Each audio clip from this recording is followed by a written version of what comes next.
ghost watching, live from one of Britain's most haunted buildings, the deserted BBC Studios, Pebble Mill. We'll do that in a few minutes' time. Meanwhile, this is BBC Radio 5 Live. It's 10:35. So, 12 minutes to 11 now, and it is indeed Halloween. It's a day when the number of ghost sightings goes through the roof. So where better to spot a spirit than a building that some say is one of Britain's most haunted, the deserted Pebble Mill Studios, just a couple of miles away from here. Our old studios, in fact. Allegedly, Pebble Mill is home to a flour mill owner's daughter. The ghost I'm talking about, not actually a real life one still there. That'd be odd. But it's allegedly it's home to a flour mill owner's daughter who walks the corridors of that broadcasting institution. BBC radio producer Gabby Fisher worked at Pebble Mill for many years. She once saw a ghost figure in an office near our old studio. I used to produce a very early morning programme on 5 Live, and it was always a race between me and the presenter to see who could get to the office first, because there was nobody else around ever at that time. One morning, on an autumn morning, very much like today, I arrived what I thought was really successfully and possibly early. As I walked down the dark corridor towards the office, I noticed through the glass in the doors a man crossing from left to right across the office. And I thought, oh no, he's beaten me to it. And I flung open the office doors and I said, okay, you win. There was nobody there. No lights, no people, just me. I was really in shock. I walked around the whole office. There were two little side offices off the main office, and I went in there, I turned the lights on. There's no other way in. There's this one door and a rectangular set of rooms and the window. There's no possible way anyone could have left or come in, and that's it. A few minutes later, the presenter arrived and said, my God, you look as white as a ghost. What have you seen? I had to explain.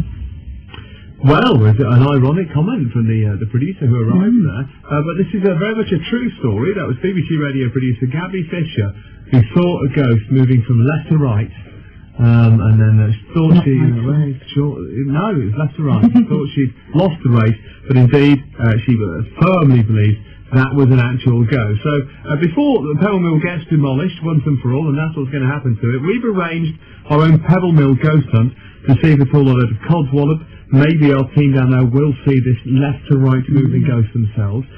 Now, we touched on this topic last night, but do call us with your ghost stories. 0500 909 693. Tracy, it's Halloween. Yes. It's perfect. Of course it is. 0500 909 693. The Midlands Ghost Research Society has set up a ghost watch at Pebble Mill, and regular contributor to the show, businessman Jerry Blackett, is there, along with the Society's Amanda Higginson. Hello, Jerry.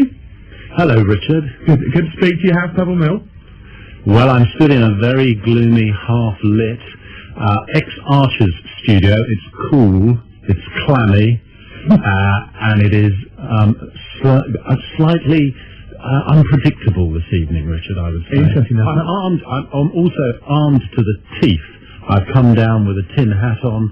I've got a fishing net, a harpoon. I'm taking no risks at all this evening. Well, that's absolutely right and proper. So just tell us, we are trying to set up a proper experiment here. You're in a darkened room, so I imagine that's you have to be in a dark room to see a ghost. Well, yes, we've had the lights. Well, I think the lights are failing anyway, Richard. The whole place is beginning to decay. We've got half a dozen people, 7 people from the Research Society who've been prowling the corridors.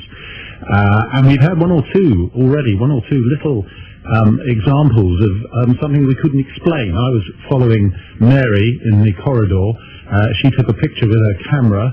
Apparently nothing in front of us. When we looked at the picture, there is an orange stripe across the picture, and that is called a psychic rod, I believe. Might it just be called a bit of a photographic anomaly caused by a flash or reflection? We applied rigorous technology to this, and we retook that picture a number of times and couldn't replicate the same picture. So I think I'm not quite sure. I've got Amanda here as to what is the psychic rod. What is that all about, Amanda? It's anomalies that show up on pictures that can't generally be explained. I think it's something that the mediums really are more aware of. Yeah, we've got David with us as well, Richard, who's a medium, and you specialise in this sort of thing, David, don't you? Yeah, I've been doing it for a number of years now. The reference to the psychic rod is interesting. There's been photos taken over the years, and these rods have actually appeared. Now, we don't actually know where they originate from, but there's a school of belief is that they originate from the dimension spirit world, and they can contribute to phenomena in a given area where these rods are. What we did tonight, what do you think? Just a flash of light or something? Myself, no. Going by past history, I would say it's a bit more than just a flash of light. Definitely. Right, hang on a minute. This is I can't believe it. This has been going since about 8 o'clock. This is for people listening. Let's reiterate. There's quite a team down there. We've got the medium. There's about 7 people from the Midlands Ghost Research Society. They're looking for ghosts. They're looking for orbs. They're looking for psychic rods.